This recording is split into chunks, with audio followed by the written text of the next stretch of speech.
भगवान श्री कृष्ण ने क्यों दिया अपने ही पुत्र को कोढ़ी होने का श्राप।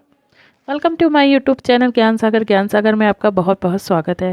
ज्ञान सागर को सब्सक्राइब करने के लिए ज्ञान सागर 602 पे सब्सक्राइब करें। इस चैनल पे सिर्फ आध्यात्मिक से जुड़ी पौराणिक कथाएं आपके सामने प्रस्तुत होगी। तो आइए जानते हैं भगवान श्री कृष्ण ने क्यों दिया अपने ही पुत्र को कोढ़ी होने का श्राप। Shri Krishna and Samba story in Hindi. आज हम आपको भगवान श्री कृष्ण और उनके पुत्र सांबा से संबंधित एक पौराणिक प्रसंग सुनाएंगे। इस कथा का संबंध पाकिस्तान के मुल्तान शहर में स्थित सूर्य मंदिर से भी जुड़ा है।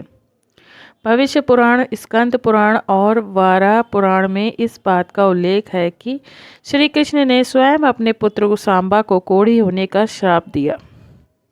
इस श्राप से मुक्ति पाने के लिए सांबा ने सूर्य मंदिर का निर्माण करवाया था, जो कि पाकिस्तान के मुल्तान शहर में स्थित है।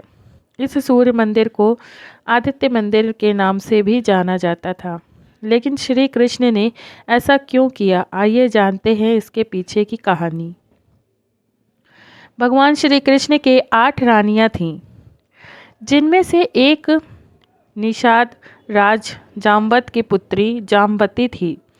जाम्बत उन गिने चुने पौराणिक पात्रों में से एक है जो रामायण और महाभारत दोनों काल में उपस्थित थे। ग्रंथों के अनुसार बहुमूल्य पड़ी हासिल करने के लिए भगवान श्री कृष्ण जाम्बत में 28 दिनों तक युद्ध चला था। युद्ध के दौरान जब जाम्बत ने कृष्ण के स्वरूप को पहचान लिया, तब उन्होंने मणि समेत अपनी पुत्री जाम्बती का हाथ भी उन्हें सौंप दिया। कृष्ण और जाम्बती के पुत्र का नाम ही सांबा था। देखने में वह इतना आकर्षक था कि कृष्ण की कई छोटी रानियां उसके प्रति आकृष्ट रहती थीं। एक दिन कृष्ण की रानी ने सांबा की पत्नी का रूप धारण कर सांबा को आलिंगन में भर लिया। उसी समय कृष्ण ने ऐसा करते हुए देख लिया। क्रोधित होते हुए कृष्ण ने अपने ही पुत्र को कोढ़ी हो जाने का मृत्यु के पश्चात डाकुओं द्वारा उसकी पत्नियों को अपहरण कर ले जाने का श्राप दे दिया। पुराण में वर्णित है कि महर्षि कटक ने सांबा को इस कोढ़ से मुक्ति पाने हेतु सूर्य देव की आराधना करने के लिए कहा। तब सांबा ने चंद्रभागा नदी के किनारे मित्रवन में सूर्य देव का मंदिर बनवाया और 12 वर्षों तक उन सूर्य देव की कड़ी तपस्या की। उसी दिन के बाद से आज तक चंद्रभागा नदी को कोढ़ का ठीक करने वाली नदी के रूप में ख्याति मिलती है। मान्यता है कि इस नदी में स्नान करने वाले व्यक्ति का कोढ़ जल्दी ठीक हो जाता है। चीन के रहने वाले प्रसिद्ध बौद्ध भिक्षु सुयांग जैंग, जो भारत में बौद्ध धर्म ग्रंथ पढ़ने आए थे, उन्होंने भारत में के अलग अलग राज्यों का विचरण कर वहाँ के इतिहास को जानने का प्रयास किया। जैंग ने कई ऐसे स्थानों और धार्मिक स्थलों के प्रति भी दुनिया का ध्यान आकर्षित किया है।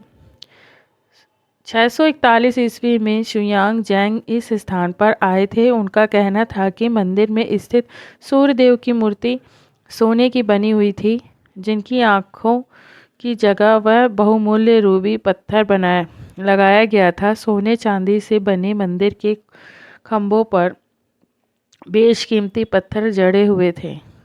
रोजाना काफ़ी संख्या में हिंदू धर्म के अनुयायी इस मंदिर में पूजा करने आते थे। बौद्ध भिक्षु के अनुसार उन्होंने यह देव दासियों को भी नृत्य करते देखा था।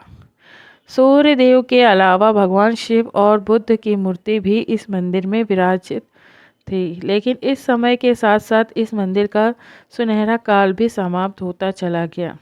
मोहम्मद बिन कासिम की सेना ने जब मुल्तान को अपने शासन में ले लिया, तब यही मंदिर उनकी सरकार की आय का एक बड़ा साधन साबित हुआ। कासिम ने इस मंदिर में लगे बेशकीमती पत्थर, सोने चांदी सब कुछ वे लूट कर ले गए। मोहम्मद बिन कासिम ने इस मंदिर के साथ इस मस्जिद का निर्माण करवाया, जो आज के दौर में मुल्तान का सबसे भीड़ भाड़ वाला इलाका है। इसके बाद कोई हिंदू राजा मुल्तान पर आक्रमण न कर पाए। इसके सूर्य मंदिर को एक हथियार के तौर पर इस्तेमाल किया गया। दरअसल जो भी हिंदू शासक मुल्तान की ओर आक्रमण करने को बढ़ता था, कासिम उसे यह धमकी देता था कि अगर मुल्तान पर आक्रमण करते हैं तो कासिम सूर्य मंदिर को तबाह कर देगा। तो दोस्तों, कैसी लगी हमारी पुरानी और पौराणिक कथा? 10वीं शताब्दी में जब अल बरूनी मुल्तान ने दौरे पर गए थे, तब उन्होंने इस मंदिर का पूरा ब्यौरा दिया। उनके अनुसार 1026 ईस्वी में मोहम्मद गजनी ने इस मंदिर को पूरी तरह तोड़ डाला था। बरूनी ने अनुसार 11वीं शताब्दी में कई भी हिंदू अनुयायी इस मंदिर के दर्शन करने नहीं आ सका, क्योंकि तब तक गजनी इसे पूरी तरह तबाह कर चुका था और तब दोबारा कभी इस मंदिर को बनाने का प्रयास तक नहीं किया गया। तो ये है हमारी स्टोरी और पौराणिक कथा। अगर आपको अच्छी लगी हो तो हमारे चैनल को लाइक, शेयर, कमेंट अवश्य करें।